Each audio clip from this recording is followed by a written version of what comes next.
गोरखपुर में दिमागी बुखार का कहर जारी। पिछले 24 घंटे में मेडिकल कॉलेज में 8 और मासूमों की मौत। इस साल अभी तक 440 लोगों की जा चुकी है जान। और महोबा में बीजेपी कार्यकर्ताओं से भरी बस खाई में गिरी। हादसे में 40 लोग घायल, 2 की हालत गंभीर। नरेंद्र मोदी की रैली से लौट रहे थे कार्यकर्ता। काल की कायनात में वेलकम।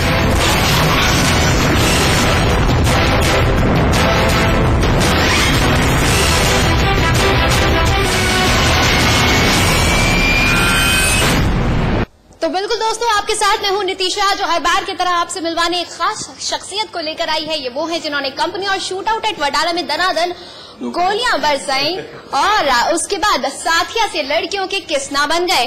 तो वहीं लोगों को मस्ती के साथ साथ ब्रांड मस्ती भी सिखाई। जी हाँ, हमारे साथ हैं काल यानी कि विवेक ओबराय।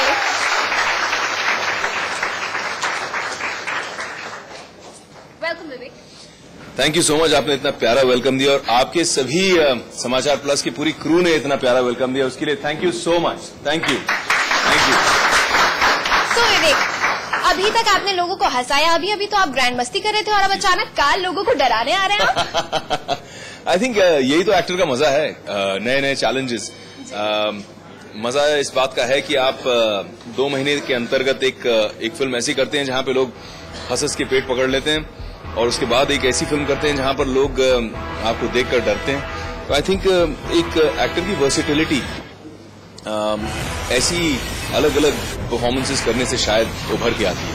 कैसा लगा आपको जब आपको काल का रोल ऑफर किया गया? क्या था आपका फर्स्ट रिएक्शन? मैं बहुत खुश हुआ, क्योंकि जब मैंने पहली बार स्क्रिप्ट पढ़ी, राकेश अंकल ने जब मुझे स्क्रिप्ट दी पढ़ने के लिए, तब मुझे ऐसा लगा कि जो विलन के कैरेक्टर होते हैं बहुत इंटरेस्टिंग होते हैं, बहुत एंटरटेनिंग होते हैं।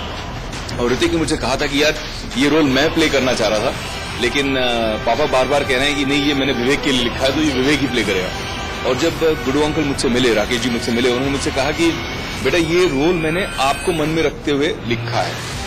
और जब मैंने रोल पढ़ा तो मुझे लगा कि जो साधारण बोरिंग से विलन होते हैं, यूनिडायमेंशनल, उनसे बहुत अलग है ये। इस विलन में एक अदा है, एक बात है, एक बहुत ही शाही बात है, जैसे एक अपनी कायनात का कोई बादशाह हो, अपनी दुनिया का एक मालिक। तो वो जो कैरेक्टर, एक प्रिंस ऑफ डार्कनेस, उस टाइप का कैरेक्टर था। मैं बहुत एक्साइट हुआ, मुझे लगा कि यार शायद ये गब्बर सिंह या मोगैम्बो के मकाम तक पहुंच पाए। हमने तो ये भी सुना है कि राकेश रोशन जी ने कई बार स्क्रिप्ट को लेकर उनके मन में डाउट्स थे, लेकिन जैसे ही काल गए यानी कि आपका फर्स्ट शॉट ओके हुआ, उन्होंने बोला थम्स अप, भाई डन, अब तो फिल्म हिट होगी। ये हाँ, मेरे लिए बहुत बड़ा मोमेंट था, क्योंकि विश्वास नहीं करेंगी आप, मैं इतना नर्वस था, इतना अलग किस्म का कैरेक्टर। तो इस कैरेक्टर को लेकर मैं रात भर सोया नहीं, सुबह नाश्ता नहीं किया, और पहला शॉट इस फिल्म का सारी क्रू नर्वस थी। राकेश अंकल खुद नर्वस थे बहुत, ऋतिक बहुत नर्वस थे, और पहला शॉट जो था अपना वो मेरा था इस फिल्म का, मुहूर्त शॉट। तो जब वो शॉट करने में लगा, जैसे ही शॉट खत्म हुआ तो ऐसा लगा कि सन्नाटा सा था, बिल्कुल साइलेंस। और उसके बाद राकेश अंकल ने माइक पर जोर से बोला ओके, और फिर आए, सीधा गले लगा दी और मुझे कहा कि यार अब मुझे लगता है कि ये फिल्म बन सकती है। ये पहला सुर जो है वो करेक्ट पड़ गया। थैंक यू, मुझे बहुत अच्छा लगा। I felt so inspired and I felt so touched. Umesh ji, आप भी फिल्म प्रोडक्शन में आप उतरने जा रहे हैं, विवेक जी को लेकर फिल्म बनाएंगे? एक बड़े भाई हैं, इनको फिल्म लेके अगर बनाने का कभी मौका मिला तो जरूर बनाऊंगा, जब ये हाँ करेंगे तभी बनाऊंगा। तो आप जो फिल्म बनाने जा रहे हैं उसके बारे में कुछ हमें बताइए, कहाँ तक काम पहुंच चुका है, क्या कुछ तैयारियां चल रही हैं? काम काफी हद तक शुरू हो चुका है। जो शुरू में जो शुरुआती दिक्कतें होती हैं वो उनसे जूझ रहे हैं, और काम चल रहा है, शूटिंग चल रही है। बाकी विवेक भाई की ब्लेसिंग्स रहेंगी तो पिक्चर भी हिट होगी। जरूर रहेंगी यार, क्यों नहीं रहेंगी। उमेश भाई के बारे में एक चीज है कि वो जो भी करते हैं उसमें चाहे जितनी भी मेहनत लगे, जितनी भी लगन लगे, वो पूरी लगाकर उस चीज को सक्सेसफुल तो कर ही लेते हैं। बिल्कुल बिल्कुल, और हम ये उम्मीद करते हैं क्रिश 3 भी बहुत सक्सेसफुल रहे। अब तक क्रिश के नाम से, सुपर हीरो के नाम से और ऋतिक रोशन के नाम से चलिए, इस बार खलनायक जुड़ा है वो भी विवेक ओबराय। क्या कहीं एक डर मन में था कि काल का कैरेक्टर मैं करने जा रहा हूँ, ऋतिक भी है ऑपोजिट, क्रिश के नाम से फिल्म चली है, इस बार कैसा रहेगा? नहीं, मैं हमेशा से निडर रहा हूँ। मेरा लाइफ में मेरी जो फिलॉसफी है वो फियरलेस रहने की फिलॉसफी है। एक फियरलेस एक्टर, एक फियरलेस इंसान, निडर एक्टर बनना बहुत जरूरी है।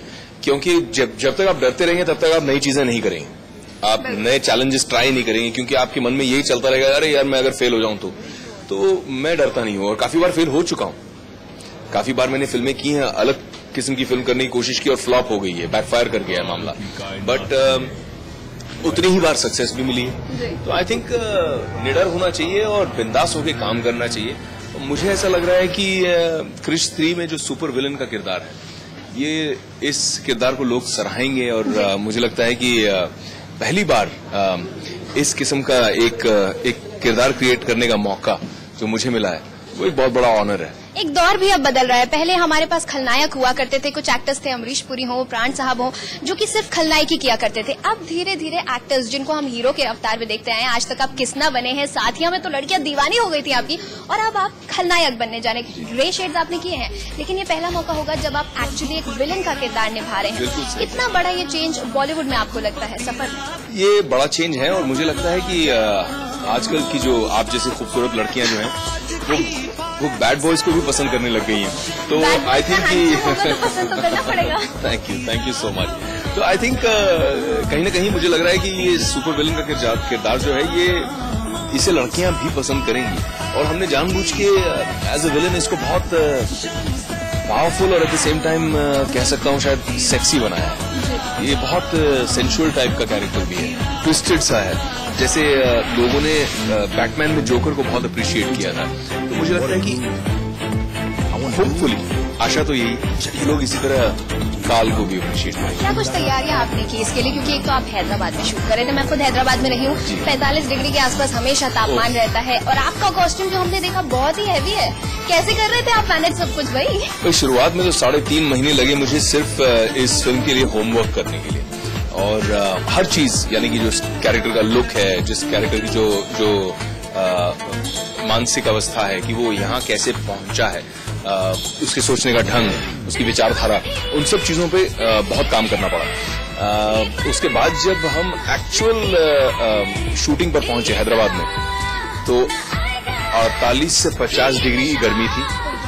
28 किलो का मेरा लोहे का कॉस्ट्यूम था जो क्लाइमैक्स में मुझे 20 दिन पहनना पड़ा, और वो 28 किलो का कॉस्ट्यूम पहनकर मुझे कभी कभी ऐसा लगता था उस गर्मी में कि मैं प्रेशर कुकर के अंदर हूँ और खुद मतलब चावल का डल्ला हूँ, प्रेशर कुकर में पक रहा हूँ, ऐसा लगता था। इतनी गर्मी थी। और बट आई थिंक कहीं ना कहीं जितनी जिंदगी में मैंने अपने आप को संयम सिखाया है, संयम सीखा है, वो पूरे संयम, वो पूरा डिसिप्लिन मुझे लागू कर अपने आप को कंट्रोल में रखना पड़ा। और मेंटली मतलब मैं हमेशा ठंडी चीजों के बारे में सोचता था। यहाँ तक कि ऋतिक का जो मास्क था उसका ग्लू भी पिघलता था, मास्क उनका चिपक जाता था। मास्क ही पिघल गया था क्योंकि मास्क मोम का बना हुआ था, वैक्स का, तो वो मास्क ही पिघलने लग गया था, इतनी गर्मी थी। लेकिन आपने अपना किरदार बहुत अच्छे से निभाया, यहाँ तक कि ऋतिक ने भी आपकी तारीफ की है इस चीज के लिए। जी, बहुत अच्छा लगा। और मैं ऋतिक के बारे में कहना चाहूंगा कि बहुत ही सिक्योर, बहुत ही जेनरस और बहुत ही लार्ज हार्टेड है, और इसीलिए वो अपने कोस्टार्स को इतना प्यार करते हैं। मुझसे तो खैर बचपन की दोस्ती रही, हम साथ में जुहू में पूरा ग्रुप बनाकर साइकिलिंग किया करते थे, लेकिन तब से लेके अब तक जो दोस्ती रही है, जब साथ में को-स्टार के रिलेशनशिप में तब्दील हुई, तब भी मैंने एक चीज देखी उनकी, हमेशा सपोर्ट करना, हमेशा अप्रिशिएट करना। जब गर्मी में मैं पक रहा था, तब उन्होंने आकर जब मुझे शाम को कहा कि यार एक बात कहूंगा, पिछले 4-5 दिन से देख रहा हूँ इतनी गर्मी में, इतना हैवी कॉस्ट्यूम, इतने मुश्किल सीन्स, उसके बावजूद एक बार उफ तक नहीं किया आपने, आई रियली लगता है। तो जब उन्होंने ऐसे अप्रिशिएट किया, मुझे और प्रेरणा मिली, मुझे और इंस्पिरेशन मिली, मुझे लगा यार अब तो बिल्कुल ही करना है और बेटर करना है। तो इस तरह से एक टीम वर्क बन जाती है। विवेक इस वक्त हमारे साथ न्यूज रूम में बहुत सारे मेरे सहयोगी भी हैं, जिनमें से कई आपके फैन भी हैं, और जाहिर सी बात है अब आप यहाँ आए हैं तो वो मौका कैसे चूज सकते हैं। सबसे पहले हम बात करेंगे अतुल अग्रवाल जी से, हमारे एग्जीक्यूटिव एडिटर हैं, वो जरूर आपसे कुछ पूछना चाह रहे होंगे। अतुल जी, मैं पूछना नहीं, आपको पहले देखना चाह रहा था कि एक स्मार्ट ड्यूड सुपरस्टार हमारे स्टूडियो में है, हमारे ऑफिस में है, और दूसरा आपकी जितनी फिल्में हैं उन फिल्मों से के बारे में बताया जा रहा है कि वो तो अच्छी थी ही। इस फिल्म में जो आपने रोल किया, ऋतिक ने एक प्रेस कॉन्फ्रेंस में ये कहा कि उसके फादर ने उसको ये बोला कि ये रोल वो ऋतिक करना चाहता था, लेकिन ऋतिक इस रोल को इसलिए नहीं कर पाया कि उसके फादर को लगा कि इस रोल के लिए जो सबसे बेहतरीन, जो बेस्ट है, वो विवेक ओबेरॉय है। तो इस पर मैं चाहूंगा कि आप जरूर कुछ कहें। मैं क्या कहूंगा, मैं यही कहूंगा कि बहुत अच्छा लगा कि राकेश अंकल ने इतना ट्रस्ट, इतना फेथ मुझ में, इतना विश्वास रखा। और आई थिंक कहीं ना कहीं जब मैं उनसे फिल्म खत्म होने के बाद उनके पास गया और मैंने कहा अंकल आपने जितना विश्वास मुझ पे रखा है उस पर मैं खरा उतरा हूं कि नहीं, ये मुझे जरूर बताइएगा। एंड उन्होंने गले लगाकर मुझे कहा कि यार ऐसा परफॉर्मेंस तुमने किया जो मेरा विजन था उससे 10 कदम आगे ले गए हो, तो मैं आई एम सो हैप्पी। तो मैं बस यही होता है जब इतने बड़े दिग्गज महारथी डायरेक्टर जो शायद हर एक्टर की विश लिस्ट पे हो कि यार कभी इनके साथ एक बार काम करना है, जब वो आपकी ऐसी तारीफ कर दें तो बहुत अच्छा लगता है। ऐसा लगता है कि बहुत बड़ा कोई अवार्ड या मेडल जीत गए। थैंक यू अतुल भाई, थैंक यू। बिल्कुल, विवेक का ये खूबसूरत लड़कियां भी यहाँ पर हैं। लड़कियां विवेक की फैन ना हो ऐसा हो नहीं सकता। दिव्या है मेरी सहयोगी, वो भी विवेक से कुछ बात करना चाहती है। हाय सर, कैसे हैं? सबसे पहले तो हाथ मिला। बिल्कुल ठीक हूँ दिव्या, लेकिन आप सर ना कहें मुझे। यही बात मैं भी कहने चाह रहा हूँ। खूबसूरत लड़कियां सर कहते हैं तो अच्छा नहीं लगता। सर, ग्रैंड मस्ती के बारे में आपसे पूछना चाहूंगी। आपकी बहुत अच्छी मूवी रही है वो, तो उस पे रोल आपका किस तरीके का रहा? वाह, और मजा आ गया सुनकर कि एक लड़की कह रही है ग्रैंड मस्ती बहुत अच्छी लगी उनको। फैंटास्टिक। सर, ग्रैंड मस्ती 1 की बात कर रही हूँ मैं, जो आपके ग्रैंड मस्ती का जो 2 वाला था वो मस्ती जो आपने देखी नहीं? अच्छा, मस्ती में आपने कितना एंजॉय किया? मस्ती में तो बहुत एंजॉय किया था। वो अब उसको कितने साल हो गए, 7-8 साल हो गए। बट आई थिंक ग्रैंड मस्ती में ज्यादा एंजॉय किया, और खासकर इसीलिए क्योंकि हर वर्ग के लोगों ने उस फिल्म को अप्रिशिएट किया। और जब शुरू में हम फिल्म कर रहे थे तो ऐसा लग रहा था, डर लग रहा था कि भैया पता नहीं कितनी पिटाई होगी, और घर पे हमारे घर वाले अलाउ भी करेंगे कि नहीं अंदर इस पिक्चर बनने के बाद भाग जाना पड़ेगा देश छोड़कर कहीं।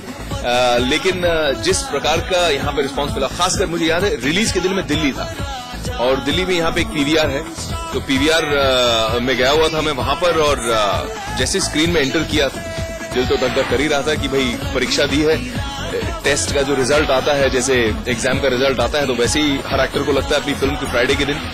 तो जैसे अंदर गया तो देखा कि हाउसफुल, तो पहले थोड़ी शांति हुई। फिर हाउसफुल देखने के बाद दूसरा जो एक बढ़िया चीज देखने को मिली वो कि 50% से ज्यादा औरतें थी, तो और अच्छा लगा। और फिर तीसरा तो सबसे बेस्ट जब मुझे लगा कि ये पिक्चर हिट है, वो तब जब मैंने जब इंटरेक्शन कर रहा था ऑडियंस के साथ, तो एक लड़कियों का ग्रुप था पूरा। किटी पार्टीज जो होती है ना, वैसे तो कुछ लेडीज थी जो आई थिंक 40s की उम्र की थी होंगी, 30-40 औरतें साथ में बनके ग्रुप बना के आई थी ग्रैंड मस्ती देखने के लिए फर्स्ट डे। और उन्होंने मुझसे सवाल किया, मैंने कहा कि बताइए क्या पूछना चाहेंगी आप, तो काफी डर रहा था मैं कि पता नहीं क्या कहेंगी। फिर कह रही थी हमारा एक ही सवाल है, मस्ती पार्ट 3 कब बन रही है। तो वो उस समय मुझे लगा कि यार ये पिक्चर अब सुपर हिट होगी। साथिया मूवी की जो थी ना आपकी रानी मुखर्जी के साथ, थैंक यू, बहुत बढ़िया थी। Thank you so much. तो साथिया आपकी बहुत हिट रही है, मैंने कहा था पहले लड़कियां दीवानी हो गई थी साथिया के बाद आपकी। ग्रैंड मस्ती के बाद अचानक आप खलनायकी के किरदार में नजर आए हैं, बहुत सारी बातें हो गई। फिलहाल उमेश जी से पूछते हैं कि उनको आपकी फेवरेट फिल्म कौन सी लगी थी? मुझे इनकी फेवरेट फिल्म जो लगी थी वो साथिया ही लगी थी, और अब क्रिश 3 से मुझे उम्मीदें हैं, एंड गॉड ब्लेस हिम। आप कौन से किरदार में, किस तरीके के किरदार में विवेक जी को देखना चाहेंगे? मैं जो किरदार में देखना चाहता हूँ वो क्रिश 3 में है। अब उसी को देखने के बाद बता पाऊंगा कि इन्होंने किरदार कैसा निभाया। बिल्कुल, हमें तो उम्मीद है कि किरदार अच्छा होगा। काफी सारे स्टार्स इसमें आपके साथ है, कंगना भी हैं और अब प्रियंका भी है, ऋतिक भी हैं। आपकी बॉन्डिंग सबसे अच्छी किसके साथ रही थी? आई थिंक ये पहली बार एक ऐसा सेट रहा, ऐसा माहौल रहा कि ये सभी एक्टर्स के साथ में एंड हमारे जो डायरेक्टर साहब हैं राकेश अंकल, उनके साथ में मिलके बॉन्डिंग रही। क्योंकि राकेश अंकल ने बहुत अच्छी पहल रखी कि हर शाम को पैकअप के बाद डिनर सबको साथ में करना है, तो हम सब साथ में मिलकर डिनर किया करते थे। खासकर आउटडोर में जब साथ में मिलकर डिनर करते हैं तो एक अलग किस्म की दोस्ती, बॉन्डिंग, नॉन वर्क रिलेटेड जो बातें होती हैं, उसमें बड़ा मजा आया। फिल्म में कंगना रनौत के साथ मैंने पहली बार काम किया, और कंगना जो है वो इस फिल्म में उन्होंने एक म्यूटेंट यानी कि मानवर का किरदार निभाया है, जो आधी मानव है और आधी जानवर है, जिसमें मेरा डीएनए यानी कि मैंने उसे अपने डीएनए, अपने खून से और गिरगिट कैमेलियन के खून को मिलाकर उसके कैरेक्टर काया को क्रिएट किया है। तो हाँ, मेरी ये एक मानवरों की आर्मी है इस फिल्म में, तो उसमें से सबसे खूबसूरत काया है, जो मेरी सबसे ग्रेट क्रिएशन है, जो कंगना प्ले कर रही है। और उन्होंने इस फिल्म के लिए जो एक्शन किया है, कमाल एक्शन किया। मतलब मैं हमेशा बोलता हूँ चिन हाई किक्स, तो वो इतना टाइट जो लेटेक्स का उनको सूट पहनना पड़ा, जो विदेश से इम्पोर्ट किया था हम लोगों ने, उस सूट में भी वो मतलब इतने सर के ऊपर तक किक्स